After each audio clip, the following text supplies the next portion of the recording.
ನಮಸ್ಕಾರ. ಮಧ್ಯಾಹ್ನ ಅಗ್ರ ವಾರ್ತೆಗೆ ಸ್ವಾಗತ. ನಾನು ಪೃಥ್ವಿರಾಜ್ ಹಾರನಹಳ್ಳಿ. ಗೃಹ ಸಚಿವರಿಂದಲೇ ಸ್ಯಾಟಲೈಟ್ ಫೋನ್ ವಿಚಾರಕ್ಕೆ ಸಂಬಂಧಪಟ್ಟಂತೆ ಸ್ಫೋಟಕ ಮಾಹಿತಿಯನ್ನ ಬಹಿರಂಗ ಮಾಡಲಾಗಿದೆ. ವಿಧಾನಸಭೆ ಕಲಾಪದಲ್ಲೇ ಸ್ಯಾಟಲೈಟ್ ಫೋನ್ ಬಗ್ಗೆ ಮಾಹಿತಿಯನ್ನು ನೀಡಿದ್ದಾರೆ ಗೃಹ ಸಚಿವ ಆರಗ ಜ್ಞಾನೇಂದ್ರ. ರಾಜ್ಯದಲ್ಲಿ 220 ಸ್ಯಾಟಲೈಟ್ ಫೋನ್ಗಳು ಬಳಕೆ ಆಗ್ತಾ ಇದ್ದಾವೆ ಅಂತ ಗೃಹ ಸಚಿವರು ಮಾಹಿತಿಯನ್ನ ನೀಡಿರುವಂಥದ್ದು. ಅಂತಾರಾಷ್ಟ್ರೀಯ ಮಟ್ಟದ ಕರೆಗಳು ಇಲ್ಲಿಂದ ಹೋಗ್ತಾ ಇದ್ದಾವೆ. ಕೇಂದ್ರ ಗುಪ್ತಚರ ಇಲಾಖೆ ಜೊತೆ ಸಂಪರ್ಕದಲ್ಲಿದ್ದೇವೆ. ಖಾದರ್ ಪ್ರಶ್ನೆಗೆ ಗೃಹ ಸಚಿವ ಆರಗ ಜ್ಞಾನೇಂದ್ರ ಉತ್ತರವನ್ನ ಕೊಟ್ಟಿರುವಂಥದ್ದು. ಶಂಕಿತರ ಮೇಲೆ ನಮ್ಮ ಪೊಲೀಸರು ಕಣ್ಣಿಟ್ಟಿದ್ದಾರೆ. ಸದ್ಯಕ್ಕೆ ಶಂಕಿತರಿಂದ ಯಾವುದೇ ಸಮಸ್ಯೆ ಇಲ್ಲ ಅಂತ ಹೇಳಿದ್ದಾರೆ. ಸದನದಲ್ಲಿ ಗೃಹ ಸಚಿವ ಆರಗ ಜ್ಞಾನೇಂದ್ರ ಉತ್ತರವನ್ನ ಕೊಟ್ಟಿರುವಂಥದ್ದು. ಮಾಜಿ ಸಚಿವ ಯುಟಿ ಖಾದರ್ ಅವರು ಕೇಳಿದಂತ ಪ್ರಶ್ನೆಗೆ ಅವರು ಈ ಒಂದು ಉತ್ತರವನ್ನ ನೀಡಿದ್ರು. ಸ್ಯಾಟಲೈಟ್ ಫೋನ್ ವಿಚಾರಕ್ಕೆ ಸಂಬಂಧಪಟ್ಟಂತೆ ಬಹುಶಃ ಇವತ್ತು ದಕ್ಷಿಣ ಕನ್ನಡ ಮತ್ತು ಕರಾವಳಿ ಜಿಲ್ಲೆಯಲ್ಲಿ ನಾವು ಇವತ್ತು ಮಾಧ್ಯಮ ಮುಖಾಂತರ ಆಗ ಕೇಳ್ತೇವೆ ಸಭಾಧ್ಯಕ್ಷರೇ, ಸ್ಯಾಟಲೈಟ್ ಫೋನ್ ಸಕ್ರಿಯ, ಕರಾವಳಿ ಭೂಯತ್ವ ಜಾಡು ನಿಗೂಢ ಅಂತ ಜನರೆಲ್ಲರೂ ಕೂಡ ಇದು ಗೊಂದಲದಲ್ಲಿದ್ದಾರೆ. ಒಂದಲ್ಲೊಂದು ಗ್ರಾಚಾರ ನಮ್ಮ ಜಿಲ್ಲೆ ಮತ್ತು ಕರಾವಳಿ ಪ್ರದೇಶಕ್ಕೆ ನೆಮ್ಮದಿಯಿಂದ ಯಾವಾಗಲೂ ಕೂಡ ಒಂದು ಜನ ಇರದಂಥ ಪರಿಸ್ಥಿತಿ. ಇದರ ಬಗ್ಗೆ ಕೆಲವೊಮ್ಮೆ ಮಾಧ್ಯಮದಲ್ಲಿ ಬರ್ತದೆ, ಕೆಲವೊಮ್ಮೆ ಮತ್ತೆ ಸೈಲೆಂಟ್ ಆಗಿರ್ತದೆ, ಮತ್ತೊಮ್ಮೆ ಬರ್ತದೆ. ಜನ ಒಟ್ಟಾರೆ ಕನ್ಫ್ಯೂಷನ್. ಸರ್ಕಾರ ಇದರ ಬಗ್ಗೆ ತನಿಖೆ ನಡೆಸಿ ಅಧಿಕೃತವಾದ ಒಂದು ಹೇಳಿಕೆ ಒಂದು ಅಧಿಕೃತ ಹೇಳಿಕೆಯನ್ನು ಕೊಡಬೇಕು. ಜನರಿಗೆ ವಿಶ್ವಾಸ ಬರಬೇಕು.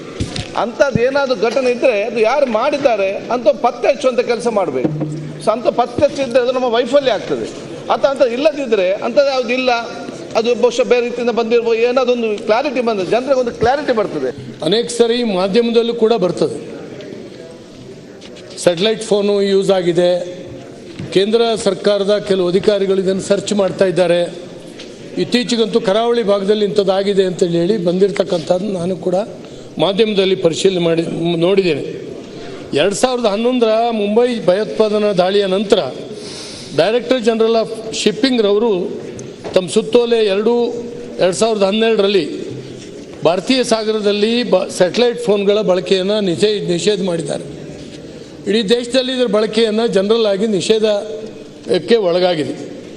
ಅಂಥ ನಿಷೇಧಕ್ಕೆ ಒಳಗಾಗಿರ್ತಕ್ಕಂಥ ಟೆಲಿಫೋನ್ ವ್ಯವಸ್ಥೆಯನ್ನು ಅಲ್ಲಲ್ಲಿ ಉಪಯೋಗಿಸುವಂಥದ್ದು ಕಂಡುಬಂದಿದೆ. 2020ರಲ್ಲಿ 256 ಮಾಹಿತಿಗಳು ಸಂಗ್ರಹ ಆಗಿದೆ. 2021ರಲ್ಲಿ ಇದುವರೆಗೆ 220 ಸ್ಯಾಟಲೈಟ್ ಫೋನ್ಗಳ ಬಳಕೆ ಕೆಲವು ಭಾಗದಲ್ಲಿ ನಡೆದಿರ್ತಕ್ಕಂಥದ್ದು ಸರ್ಕಾರದ ಮಾಹಿತಿಗೆ ಬಂದಿದೆ. ಅದನ್ನು ಆಧರಿಸಿ ಇದರ ಮೇಲೆ ನಿಗಾ ವಹಿಸಲಾಗಿದೆ. ಸ್ಥಳೀಯ ಪೊಲೀಸ್ ಠಾಣೆ, ISD, IB ಮತ್ತು ರಾ ಇವುಗಳ ಜೊತೆಗೆ ನಮ್ಮ ಸ್ಥಳೀಯ ಪೊಲೀಸರು ಅಭಿಪ್ರಾಯಗಳನ್ನು ವಿನಿಮಯ ಮಾಡ್ಕೊಂಡಿದ್ದಾರೆ. ಕಣ್ಣಿಡುವಂಥ ಕೆಲಸ ಆಗಿದೆ. ನಾವು ಓಪನ್ ಆಗಿ ಇದರ ಬಗ್ಗೆ ಡಿಸ್ಕಷನ್ ಮಾಡಲಿಕ್ಕೆ ಸಾಧ್ಯ ಆಗೋದಿಲ್ಲ. ಕೆಲವು ಟೈಮ್ ಇದು ಅಂತಾರಾಷ್ಟ್ರೀಯ ಮಟ್ಟದ ಕರೆಗಳು ಹೋಗ್ತಾ ಇದ್ದಾವೆ. ದೇಶದ ಭದ್ರತೆಯ ವಿಚಾರವೂ ಕೂಡ ಇದರಲ್ಲಿ ಅಡಗಿದೆ. ಹಾಗಾಗಿ ಇದರಲ್ಲಿ ಕಣ್ಣಲ್ಲಿ ಕಣ್ಣಿಟ್ಟು ಕಾಯುವಂಥ ಕೆಲಸವನ್ನು ಮಾಡಿದ್ದಾರೆ. ಸ್ಯಾಟಲೈಟ್ ಫೋನ್ಗಳು ಒಳನಾಡಿನಲ್ಲಿ ಉಪಯೋಗಿಸಲು ಪ್ರಯತ್ನ ಮಾಡಿರ್ತಕ್ಕಂಥ ಮಾಹಿತಿಗಳು ಕೂಡ ಸಂಗ್ರಹ ಆಗಿದೆ. ಖಂಡಿತವಾಗೂ ನಮ್ಮ ಪೊಲೀಸರು ಇದರ ಹಿಂದೆ ಬಿದ್ದಿದ್ದಾರೆ. ಯಾವುದೇ ಗಾಬರಿಗೆ ಅವಕಾಶ ಇಲ್ಲ. ಸದ್ಯಕ್ಕೆ ಏನು ತೊಂದರೆ.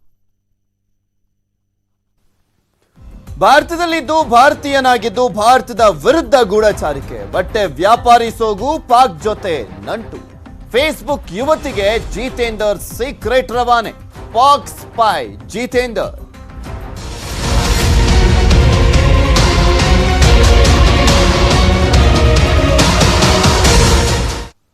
ಫೇಸ್ಬುಕ್ ಯುವತಿಗೆ ಮಿಲಿಟರಿ ಸೀಕ್ರೆಟ್ ರವಾನೆ ಮಾಡಿದಂತ ಪ್ರಕರಣಕ್ಕೆ ಸಂಬಂಧಪಟ್ಟಂತೆ ಬೆಂಗಳೂರಿನಲ್ಲಿ ಶಂಕಿತ ಗೂಢಚಾರಿ ಬಂಧನಕ್ಕೆ ಟ್ವಿಸ್ಟ್ ಸಿಗ್ತಾ ಇದೆ.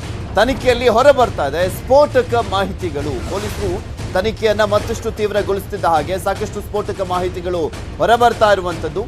ಜಿತೇಂದರ್ ವಿರುದ್ಧದ ದೂರಿನ ಎಕ್ಸ್ಕ್ಲೂಸಿವ್ ಆದಂತ ಮಾಹಿತಿಯನ್ನು ನಿಮ್ಮ ಮುಂದೆ ಇಡ್ತಾ ಇದ್ದೀವಿ. ಸಿಸಿಬಿ ಇನ್ಸ್ಪೆಕ್ಟರ್ ಶಿವಪ್ರಸಾದ್ ದೂರನ್ನ ಆಧರಿಸಿ FIR ಅನ್ನ ಹಾಕಲಾಗಿದೆ. ಕಾಟನ್ಪೇಟೆ ಪೊಲೀಸ್ ಠಾಣೆಯಲ್ಲಿ FIR ಅನ್ನ ದಾಖಲು ಮಾಡಲಾಗಿರುವಂತದ್ದು. ಕರಾಚಿ ಇಂಟೆಲಿಜೆನ್ಸ್ ಆಪರೇಟರ್ ಜೊತೆ, ಪಾಕಿಸ್ತಾನದ ಕರಾಚಿ ಇಂಟೆಲಿಜೆನ್ಸ್ ಆಪರೇಟರ್ ಜೊತೆ ಜಿತೇಂದರ್ ನಂಟನ್ನ ಹೊಂದಿದ್ನಂತೆ, ವಾಟ್ಸಪ್ ಸಂಪರ್ಕವನ್ನ ಹೊಂದಿದ್ನಂತೆ. ಈ ಜಿತೇಂದರ್ ಸಿಂಗ್ ಸೇನಾ ಫೋಟೋ ಮತ್ತು ಮಾಹಿತಿಯನ್ನ ರವಾನಿಸಿದ್ನಂತೆ. ಈ ಜಿತೇಂದರ್ ವಾಟ್ಸಪ್ ಮೂಲಕ ದೇಶದ ಆಂತರಿಕ ಭದ್ರತೆ ಮಾಹಿತಿ ಕೂಡ ಸೋರಿಕೆ ಆಗಿದೆ ಅಂತ ಹೇಳಲಾಗಿರುವಂಥದ್ದು. ಅವರು ಕೊಟ್ಟಿರುವಂಥ ದೂರಿನ ಆಧಾರದ ಮೇಲೆ ದಾಖಲು ಮಾಡಿರುವಂಥ FIR ನಲ್ಲಿ ವಿಚಾರಣೆ ವೇಳೆ ಪಾಕಿಸ್ತಾನ IP ವಿಳಾಸ ಕೂಡ ಇದ್ದಿದ್ರ ಬಗ್ಗೆ ಆ ಒಂದು ಮೊಬೈಲ್ನಲ್ಲಿ ಪರಿಶೀಲನೆ ಮಾಡಿದಂಥ ಸಂದರ್ಭದಲ್ಲಿ ಪಾಕಿಸ್ತಾನದ IP ಅಡ್ರೆಸ್ನ ಮಾಹಿತಿ ಕೂಡ ಸಿಕ್ಕಿದೆ. ಇನ್ಸ್ಪೆಕ್ಟರ್ ದಾಖಲಿಸಿರುವಂಥ ದೂರಿನ ಮಾಹಿತಿಯಲ್ಲಿ ಇಲ್ಲಿ ಪ್ರಮುಖವಾಗಿ ಮೆನ್ಷನ್ ಆಗಿರುವಂಥದ್ದು, ಉಲ್ಲೇಖವಾಗಿರುವಂಥ ಮಾಹಿತಿಗಳು ಇವು. ನ್ಯೂಸ್ 18ಗೆ ಅದು ಸಿಕ್ಕಿದೆ. ನಾವು ನಿಮ್ಮ ಮುಂದೆ ಅದನ್ನ ತೋರಿಸ್ತಾ ಇದ್ದೀವಿ, ಏನೇನೆಲ್ಲ ದೂರಿನಲ್ಲಿ ಉಲ್ಲೇಖ ಆಗಿದೆ ಅಂತ. ಇದ್ರ ಬಗ್ಗೆ ಮತ್ತಷ್ಟು ಡೀಟೇಲ್ಸ್ ಅನ್ನ ನೀಡ್ತಾರೆ ನಮ್ಮ ಪ್ರತಿನಿಧಿ ಮುನಿರಾಜು. ನೇರ ಸಂಪರ್ಕದಲ್ಲಿ ಜಾಯ್ನ್ ಆಗ್ತಾ ಇದ್ದಾರೆ. ಮುನಿರಾಜು, ಇಲ್ಲಿ ಪಾಕ್ ಸ್ಪೈ ಆಗಿದ್ದಂತ ಜಿತೇಂದರ್ ವಿಚಾರಕ್ಕೆ ಸಂಬಂಧಪಟ್ಟಂತೆ ಸಾಕಷ್ಟು ಮಾಹಿತಿಗಳು ಲಭ್ಯವಾಗ್ತಿರುವಂಥದ್ದು. ಈ ಕ್ಷಣಕ್ಕೆ ಏನು ಅಪ್ಡೇಟ್ ಸಿಗ್ತಾ ಇದೆ ಅಂತ?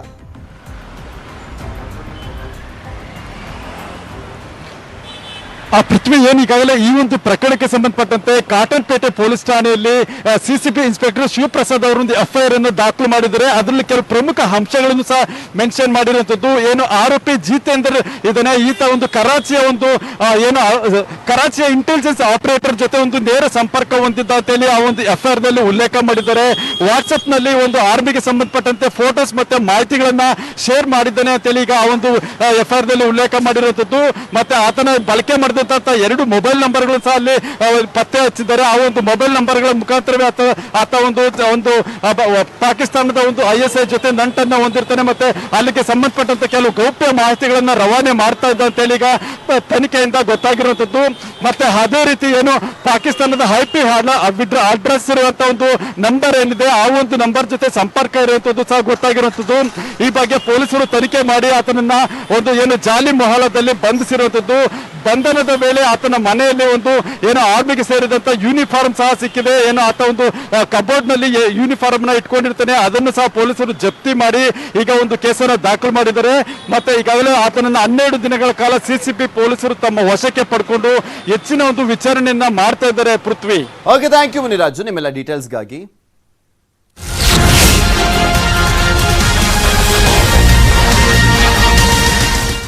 ಕೊರೋನಾ ಲಾಕ್ಡೌನ್ ಫ್ರೀ ಡೌನ್ ಆದ ನಂತರ ಇನ್ನೂ ಕೂಡ ಚಿತ್ರಮಂದಿರಗಳಲ್ಲಿ 50% ಸೀಟು ಭರ್ತಿಗೆ ಮಾತ್ರ ಅವಕಾಶ ಕೊಟ್ಟಿರುವುದು. ಸೊ ಹೀಗಾಗಿ ಚಿತ್ರಮಂದಿರಗಳಲ್ಲಿ 100% ಸೀಟು ಭರ್ತಿಗೆ ಮನವಿಯನ್ನ ಮಾಡಲಾಗಿದೆ. ಆರೋಗ್ಯ ಸಚಿವ ಸುಧಾಕರ್ಗೆ ನಿರ್ಮಾಪಕರು ಮನವಿಯನ್ನು ಮಾಡಿಕೊಂಡಿದ್ದಾರೆ.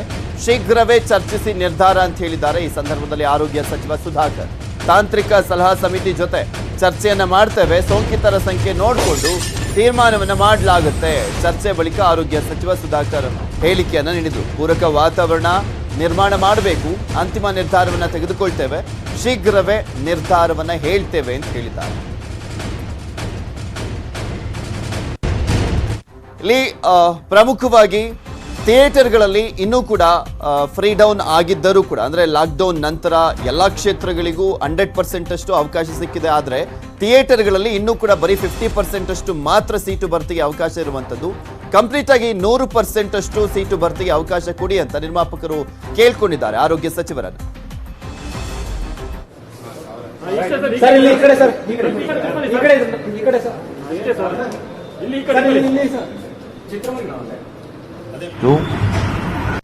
ಈಗ ನೋಡಿ, ಅನೇಕ ಚಟುವಟಿಕೆಗಳಿಗೆ ಈಗ ನಾವು ರಿಯಾಯಿತಿಯನ್ನು ಕೊಟ್ಟಿದ್ದೇವೆ. ಸಿನಿಮಾ ಮಂದಿರಗಳಲ್ಲಿ ಕೂಡ 50% ಆಸನ ಅವರು ಭರ್ತಿ ಮಾಡಿಕೊಳ್ಳಿಕ್ಕೆ ಈಗಾಗಲೇ ಕಳೆದ 2 ತಿಂಗಳಿಂದ ಕೂಡ ಕೊಟ್ಟಿದ್ದೇವೆ. ಈಗ ಚಿತ್ರ ನಿರ್ಮಾಪಕರು, ಚಲನಚಿತ್ರ ನಿರ್ಮಾಪಕರು ಮತ್ತು ಪ್ರದರ್ಶಕರು ಇವರು ಬಂದು ಮಾನ್ಯ ಮುಖ್ಯಮಂತ್ರಿಗಳ ಜೊತೆ ಕೂಡ ಮೊನ್ನೆ ಕಳೆದ ವಾರ ಭೇಟಿಯಾಗಿದ್ದರು. ಇವತ್ತು ನನ್ನ ಜೊತೆ ಮತ್ತೆ ಭೇಟಿಯಾಗಿ ಆದಷ್ಟು ಶೀಘ್ರದಲ್ಲಿ 100% ನಮಗೆ ಅನುಮತಿಯನ್ನು ಕೊಡಬೇಕು ಅಂತ ಅವರು ಮನವಿಯನ್ನು ಮಾಡಿದ್ದಾರೆ. ಈಗಾಗಲೇ ನಾವು ನಮ್ಮ ತಾಂತ್ರಿಕ ಸಲಹಾ ಸಮಿತಿಯ ಸದಸ್ಯರುಗಳಿಗೆ, ಅಧ್ಯಕ್ಷರಿಗೆ ಪತ್ರ ಬರೆದಿದ್ದೇನೆ, ಫೋನ್ನಲ್ಲಿ ಕೂಡ ಮಾತಾಡಿದ್ದೀನಿ. ಬಹುಶಃ 2-3 ದಿವಸದಲ್ಲಿ ಸಭೆಯನ್ನು ಸೇರಿ ಇವತ್ತಿನ ಯಾವ ರೀತಿ ಸೋಂಕಿತರ ಸಂಖ್ಯೆ ಮತ್ತು ಬೇರೆ ಬೇರೆ ರಾಜ್ಯಗಳಲ್ಲಿ ಆ ಸರ್ಕಾರಗಳು ತೆಗೆದುಕೊಂಡಿರ್ತಕ್ಕಂಥ ನಿಲುವುಗಳೇನು ಮತ್ತು ನಮಗಿರ್ತಕ್ಕಂಥ ತಾಂತ್ರಿಕ ಸಲಹಾ ಸಮಿತಿಯ ಒಂದು ಮಾರ್ಗಸೂಚಿ ಮತ್ತು ಅವರು ಏನು ಮುಂದಿನ ತಿಂಗಳುಗಳಲ್ಲಿ ಯಾವ ರೀತಿ ಆಗುತ್ತೆ ಅನ್ನುವಂತಹ ನಿಖರ ಮಾಹಿತಿಯನ್ನು ಒದಗಿಸೋದ್ರ ಮುಖಾಂತರ ನಾವು ಚಲನಚಿತ್ರ ಮಂದಿರಗಳಿಗೆ ಮತ್ತು ಅವ್ರಿಗೆಲ್ಲ ಕೂಡ ಸಹಕಾರ ಕೊಡಬೇಕು ಅಂತ ಸರ್ಕಾರದ ಉದ್ದೇಶ ಇದೆ. ಯಾಕೆ ಅಂತಂದರೆ ಭಾಳ ಜನ ಈ ಒಂದು ಈ ಸಿನಿಮಾ ಮಂದಿರಗಳು, ಸಿನಿಮಾ ಸಿಬ್ಬಂದಿಯವರು ಇವರಿಗೆಲ್ಲ ಕೂಡ ಭಾಳಷ್ಟು ನಷ್ಟ ಆಗಿದೆ ಅನ್ನುವಂಥ ವಿಚಾರ ನಮಗೆ ತಿಳಿದಿದೆ. ನಾವು ಈಗಾಗಲೇ 10 ದಿನದ ಹಿಂದೆ ನಮ್ಮ ಮಾನ್ಯ ಮುಖ್ಯಮಂತ್ರಿಗಳನ್ನ ಭೇಟಿಯಾಗಿ ಅವ್ರ ಹತ್ರ ನಮ್ಮ ಕಷ್ಟ ಸುಖಗಳನ್ನ ನಾವು ಹೇಳ್ಕೊಂಡಿದ್ದೋ.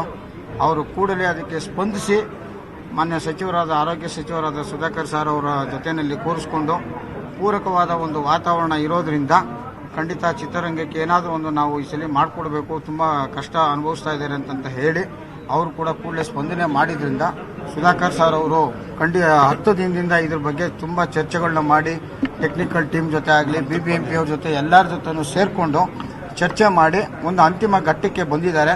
ಇನ್ನೊಂದು 2 ರಿಂದ 3 ದಿನದಲ್ಲಿ ಇದನ್ನ ತುಂಬ ಒಳ್ಳೆ ರೀತಿಯಿಂದ ಒಳ್ಳೆ ನ್ಯೂಸನ್ನು ಕೊಡ್ತೀನಿ ಅಂತ ಹೇಳಿದ್ದಾರೆ.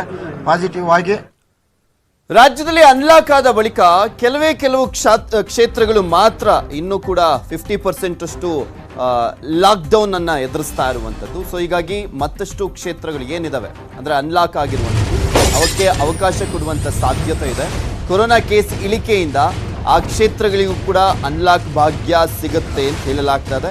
ಶೀಘ್ರವೇ ಸರ್ಕಾರದ ಮಟ್ಟದಲ್ಲಿ ಮಹತ್ವದ ಸಭೆಯನ್ನ ಮಾಡಲಾಗುತ್ತೆ.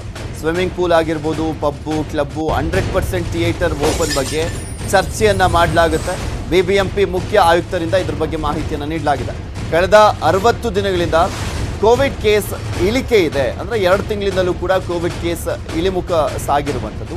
ಲಾಕ್ಡೌನ್ ಬಳಿಕ 90% ಚಟುವಟಿಕೆ ಈಗ ಆಲ್ರೆಡಿ ಶುರುವಾಗಿದೆ. ಉಳಿದೆಲ್ಲ ಉದ್ಯಮಗಳು 100% ಅನ್ಲಾಕ್ ಆಗಿರುವಂಥದ್ದು. ಸಿನಿಮಾ ಮಂದಿರಗಳು ಈಗಲೂ ಕೂಡ 50% ಪ್ರೇಕ್ಷಕರಿಂದ ಪ್ರದರ್ಶನವನ್ನು ಕಾಣ್ತಾ ಇದೆ.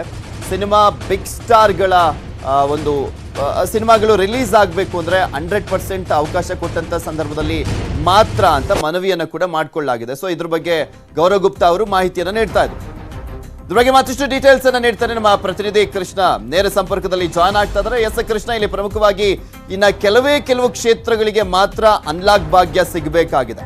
ಆಲ್ರೆಡಿ ಕಳೆದ 2 ತಿಂಗಳಿಂದಲೂ ಕೂಡ ಕೋವಿಡ್ ಕೇಸ್ಗಳು ರಾಜ್ಯದಲ್ಲಿ ಇಳಿಮುಖ ಸಾಗ್ತಾ ಇದೆ ಅನ್ನುವಂಥ ಮಾಹಿತಿಯನ್ನ ಹೇಳ್ತಾ ಇದ್ರು ಗೌರವ್ ಗುಪ್ತಾ ಅವ್ರಿಗೂ. ಸೊ ಹೀಗಾಗಿ ಆಲ್ಮೋಸ್ಟ್ ಎಲ್ಲದಕ್ಕೂ ಕೂಡ 100% ಅಷ್ಟು ಅವಕಾಶ ಸಿಗುವಂತ ನಿರೀಕ್ಷೆ ಇದೆಯಾ? ಸರ್ಕಾರ ಅದಕ್ಕೆ ಅನುವನ್ನ ಮಾಡಿಕೊಡುವಂತ ಸಾಧ್ಯತೆ ಇದೆಯಾ?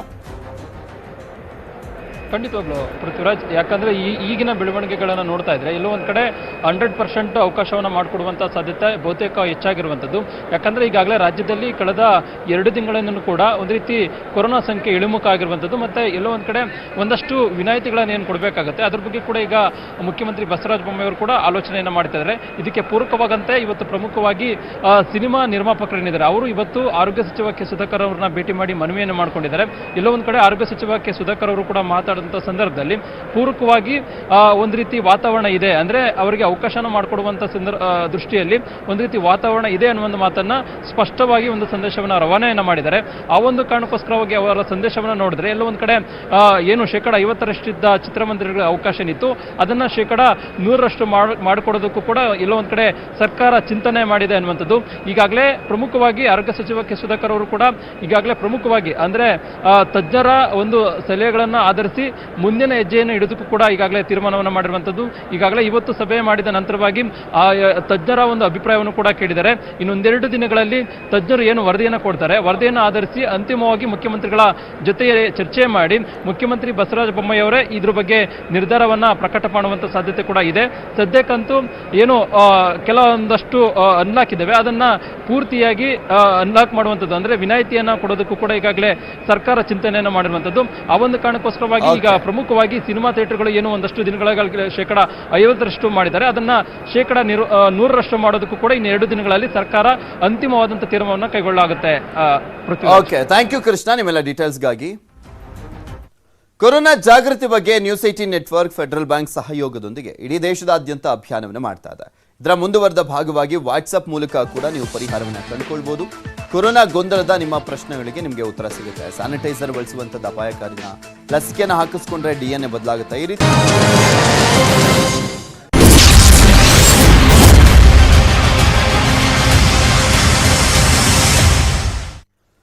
ಈ ರಾಜ್ಯ ಸರ್ಕಾರ ರಾಜ್ಯದಲ್ಲಿ ಆಗುವಂತ ಕೆಲಸಗಳ ವಿಚಾರಕ್ಕೆ ಸಂಬಂಧಪಟ್ಟಂತೆ ಕೇಳಿದ್ರೆ, ಅದಕ್ಕೆ ಅನುದಾನವನ್ನ ಕೇಳಿದ್ರೆ ಕೊರೋನಾ ನೆಪವನ್ನ ಹೇಳ್ತಾ ಇದ್ದಾರೆ. ಆದ್ರೆ ಇಲ್ಲಿ ಶಾಸಕರಿಗೆ ಮನರಂಜನಾ ಕ್ಲಬ್ ಅನ್ನ ಶುರು ಮಾಡುವಂತ ವಿಚಾರಕ್ಕೆ ಸಂಬಂಧಪಟ್ಟಂತೆ ಚರ್ಚೆ ಮಾಡಿ ಓಕೆ ಮಾಡಿದ್ದಾರೆ. ಇದು ಸಾರ್ವಜನಿಕ ವಲಯದಲ್ಲಿ ಸಾಕಷ್ಟು ಟೀಕೆಗೆ ಗುರಿಯಾಗಿದೆ.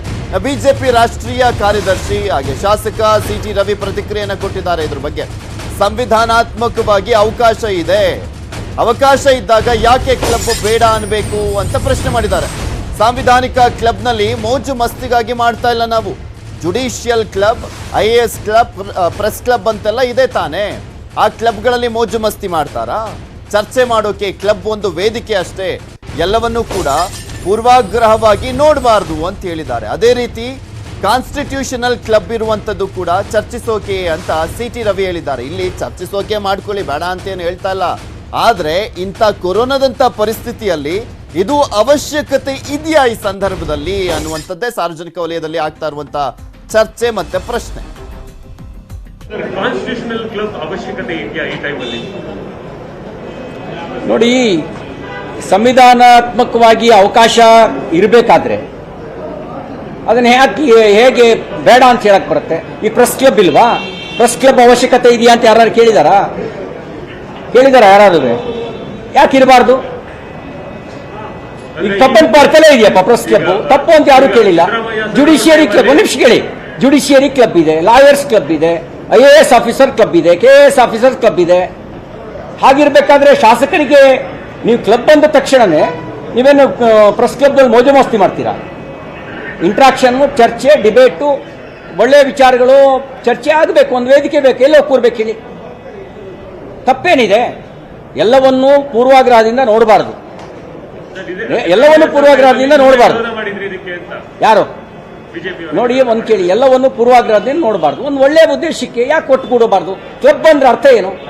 ಈಗ ಉಳಿದವ್ರ ಸೌಲಭ್ಯ ಕೇಳೋದಕ್ಕೆ ಖಜಾನೆ ಖಾಲಿ ಇದೆಯಾ ಅಂತ ನೋಡಿದಾರಾ?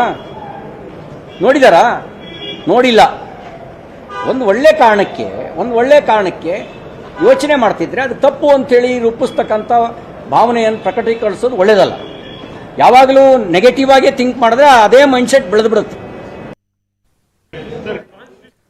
ಮತ್ತಷ್ಟು ಸುದ್ದಿಯನ್ನು ನಿಮ್ಮ ಮುಂದೆ ಇಡ್ತಾ ಹೋಗ್ತೀನಿ, ಆದ್ರೆ ಅದಕ್ಕೂ ಮುಂಚೆ ಒಂದು ಸ್ಮಾಲ್ ಬ್ರೇಕ್.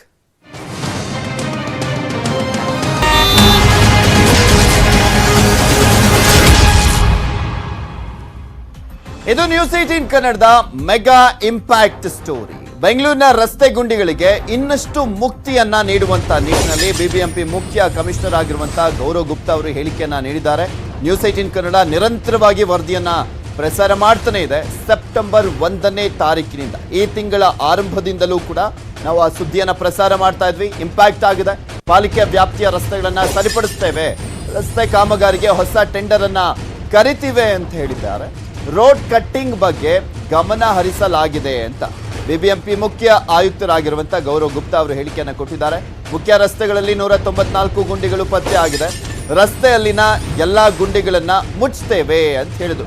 ನ್ಯೂಸ್ 18 ವರದಿಗೆ BBMP ಸ್ಪಂದಿಸಿದೆ. ಆದ್ರೆ ಆ ಕೆಲಸ ಬೇಗ ಆಗ್ಬೇಕು. ಭರವಸೆ ಬರೀ ಭರವಸೆಯಾಗೆ ಉಳಿಬಾರ್ದು. ರಾಜಕಾರಣಿಗಳು ಕೊಡ್ತಾರಲ್ಲ ಹೇಳಿಕೆಯನ್ನ, ಹಂಗಾಗ್ಬಾರ್ದು ಅಷ್ಟೇ.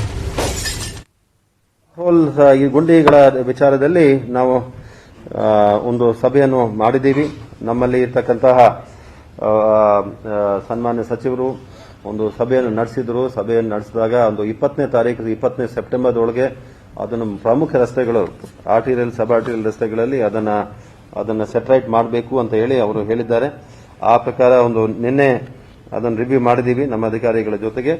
ಬಹಳ ವಿವರವಾಗಿರ್ತಕ್ಕಂಥ ಚರ್ಚೆ ಆಗಿದೆ. ಅದರಲ್ಲಿ ಎಲ್ಲ ಆರ್ಟಿರಿಯಲ್, ಸಬ್ ಆರ್ಟಿರಿಯಲ್ ರಸ್ತೆಗಳು ನೋಡ್ತಕ್ಕಂಥದ್ದು, ಅಂದ್ರೆ ಪ್ರಮುಖ ರಸ್ತೆಗಳನ್ನು ನೋಡ್ತಕ್ಕಂಥದ್ದು ವಿಷಯವನ್ನು ಅದು ಚರ್ಚೆಗೆ ಆಯಿತು. ಸೊ ಈಗ ಈ ಆರ್ಟಿರಿಯಲ್, ಸಬ್ ಆರ್ಟಿರಿಯಲ್ ರಸ್ತೆಗಳು, ಪ್ರಮುಖ ರಸ್ತೆಗಳಲ್ಲಿ ಸುಮಾರು 1344 ರಸ್ತೆಗಳು, ಕಿಲೋಮೀಟರ್ ರಸ್ತೆಗಳು. ಅದರಲ್ಲಿ ಕೆಲವು ರಸ್ತೆಗಳಲ್ಲಿ ಕಾಮಗಾರಿ ನಡೀತಾ ಇದೆ. ಉದಾಹರಣೆಯಾಗಿ ಸ್ಮಾರ್ಟ್ ಸಿಟಿ ಕಾಮಗಾರಿ ನಡೀತಾ ಇದೆ. ಕೆಲವು ಕಡೆ ಟೆಂಡರ್ ಶೋರು, ಕೆಲವು ಕಡೆ ವೈಟ್ ಟಾಪಿಂಗ್ ಕಾಮಗಾರಿಗಳು ನಡೀತಾ ಇದೆ. ಕೆಲವು ಕಡೆ ಮೆಟ್ರೋ ಕಾಮಗಾರಿಗಳು ನಡೀತಾ ಇದೆ. ಎಲ್ಲೆಲ್ಲಿ ನಡೀತಾ ಇದೆ ಅಲ್ಲಿ ಅವಶ್ಯಕತೆಗೆ ತಕ್ಕಂತೆ ಅವರು ರಸ್ತೆನಲ್ಲಿ ಕಾಮಗಾರಿ ನಡೆಸ್ತಾ ಇದ್ದಾರೆ. ಉಳಿಕೆ ಇರ್ತಕ್ಕಂಥ ರಸ್ತೆಗಳಲ್ಲಿ ಅದನ್ನು ಮೇಂಟೈನ್ ಮಾಡ್ತಕ್ಕಂಥದ್ದು ಅವಶ್ಯಕತೆ ಎಲ್ಲೆಲ್ಲಿ ಇದೆ ಅಲ್ಲಲ್ಲಿ 6ನೇ ತಾರೀಕಿಗೆ ಒಂದು 1334 ಪಾಟ್ ಹೋಲ್ಸ್ ಇದೆ ಅಂತ ಹೇಳಿ, ಗುಂಡಿಗಳು ಇದಾವೆ ಅಂತ ಹೇಳಿ ನಮ್ಮವರು ವರದಿ ಮಾಡಿದರು. ರೋಡ್ ಕಟಿಂಗ್ ನಲ್ಲಿ ಸೀವೇಜ್ ಲೈನ್ಸ್ ಹಾಕ್ತಕ್ಕಂಥದ್ದು ಮತ್ತು ವಾಟರ್ ಲೈನ್ಸ್ ಹಾಕ್ತಕ್ಕಂಥದ್ದನ್ನ ಅದನ್ನು ಅವರು ಮಾಡ್ತಾ ಇದ್ದಾರೆ. ಅದರ ಬಗ್ಗೆ ಒಂದು ಪ್ರತ್ಯೇಕವಾಗಿರ್ತಕ್ಕಂಥ ಒಂದು ಟೆಂಡರ್ಸ್ಗಳು ನಾವು ಸಿದ್ಧತೆ ಮಾಡ್ತಾ ಇದ್ದೀವಿ. ಅದನ್ನು ಬರುವ ತಿಂಗಳಿಂದ, ಅಕ್ಟೋಬರ್ ತಿಂಗಳಿಂದ ಕಾಮಗಾರಿಯನ್ನು ಪ್ರಾರಂಭ ಆಗ್ತದೆ. ಅದು ರೋಡ್ ಕಟಿಂಗ್ಗೆ ಸಂಬಂಧಪಟ್ಟದ್ದು ವಿಷಯಗಳು. BWSSB ತಮಗೆ ಗೊತ್ತಿದೆ, ಬಹಳ ಒಂದು ಮೇಜರ್ ಪ್ರಾಜೆಕ್ಟ್ ಆಗಿ ಅದನ್ನು ತೆಗೆದುಕೊಂಡಿದ್ದಾರೆ. ಸೊ ಅದನ್ನು ಮಾಡ್ತಕ್ಕಂಥದ್ದು ಪ್ರತ್ಯೇಕವಾಗಿ ನಡೀತಾ ಇದೆ. ಅದಲ್ಲದೆ ಇದರಲ್ಲಿ ಉಳಿದಿರ್ತಕ್ಕಂಥದ್ದು ಏನು ರಸ್ತೆ ಗುಂಡಿಗಳಿದ್ದಾವೆ ಅದನ್ನು 194 ಅಂತ ಹೇಳಿ ನಮಗೆ ಈಗಿನ ವರದಿ ಪ್ರಕಾರ ಅವರು ಕೊಟ್ಟಿದ್ದಾರೆ.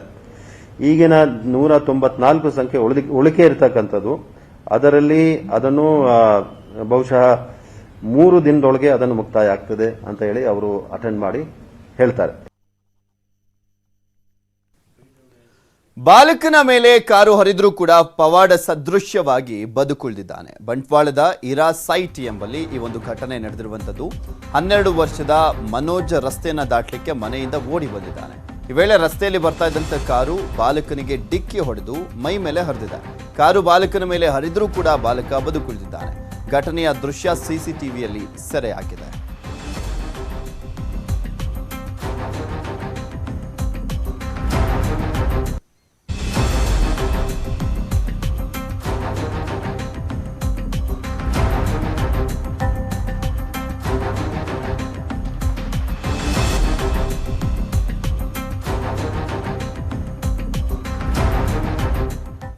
ಭೂಲೋಕದ ನರಕ ಅಂತಾನೆ ಕರೆಸಿಕೊಳ್ಳುತ್ತೆ ಅಫ್ಘಾನಿಸ್ತಾನದಲ್ಲಿ ಈಗ ಆಲ್ರೆಡಿ ಎಂಟರ್ಟೈನ್ಮೆಂಟ್ ಚಾನೆಲ್ಗಳು ಎಲ್ಲವೂ ಕೂಡ ಬ್ಯಾನ್ ಆಗೋಗ್ಬಿಟ್ಟು, ಅದ್ರ ಜೊತೆಗೆ ಮ್ಯೂಸಿಕ್ ಅನ್ನು ಕೂಡ ಕೇಳಂಗಿಲ್ಲ ಅಂತ ಪರಿಸ್ಥಿತಿ, ಘೋರ ಪರಿಸ್ಥಿತಿ ಇದೆ. ಅಫ್ಘಾನಿಸ್ತಾನದಲ್ಲಿ IPL ಪ್ರಸಾರವನ್ನ ಕೂಡ ಬ್ಯಾನ್ ಮಾಡಲಾಗಿದೆ. ತಾಲಿಬಾನ್ ನಿಂದ IPL ಪ್ರಸಾರವನ್ನ ನಿಷೇಧ ಮಾಡಲಾಗಿರುವಂತದ್ದು. IPL ಪಂದ್ಯ ವೀಕ್ಷಣೆಗೆ ತಾಲಿಬಾನ್ ತಡೆ ಒಡ್ಡಿದೆ. IPL ಪಂದ್ಯ ಇಸ್ಲಾಂ ವಿರೋಧಿಯಾಗಿದೆಯಂತೆ. ತುಂಡುಡುಗೆಯಲ್ಲಿ ಮಹಿಳೆಯರು ಡ್ಯಾನ್ಸ್ ಅನ್ನ ಮಾಡ್ತಾರೆ, ಇಸ್ಲಾಂ ಕಾನೂನಿಗೆ ವಿರುದ್ಧವಾಗಿ ಮಹಿಳೆಯರು ಕಾಣಿಸ್ತಾರೆ ಅನ್ನುವಂಥ ಕಾರಣಕ್ಕೋಸ್ಕರ IPL ಅನ್ನ ಬ್ಯಾನ್ ಮಾಡಲಾಗಿದೆ. ಹೀಗಾಗಿ ಅಫ್ಘಾನಿಸ್ತಾನದಲ್ಲಿ IPL ಪ್ರಸಾರವನ್ನ ಈಗ ಬಂದ್ ಮಾಡಲಾಗಿರುವಂಥದ್ದು. ಇಬ್ರಾಹಿಂ ಮಾಮಾಂಡ್ ಟ್ವೀಟ್ ಮೂಲಕ ಇದ್ರ ಬಗ್ಗೆ ಮಾಹಿತಿಯನ್ನ ನೀಡಿದ್ದಾರೆ.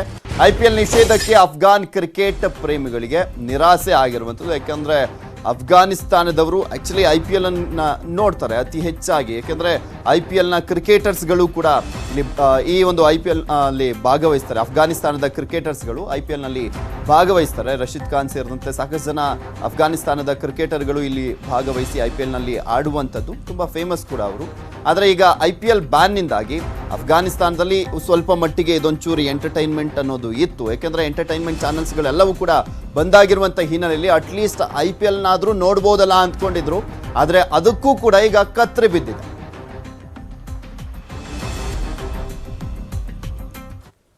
ಇದು ಇವತ್ತಿನ ಮಧ್ಯಾಹ್ನ ಅಗ್ರವಾರ್ತೆ. ನಾನು ಪೃಥ್ವಿರಾಜ್ ಹಾರನಹಳ್ಳಿ. ನೋಡ್ತಾರೆ ನ್ಯೂಸ್ 18 ಕನ್ನಡ. ಜಾಲ ನಮ್ಮದು, ಬಲ ನಿಮ್ಮದು.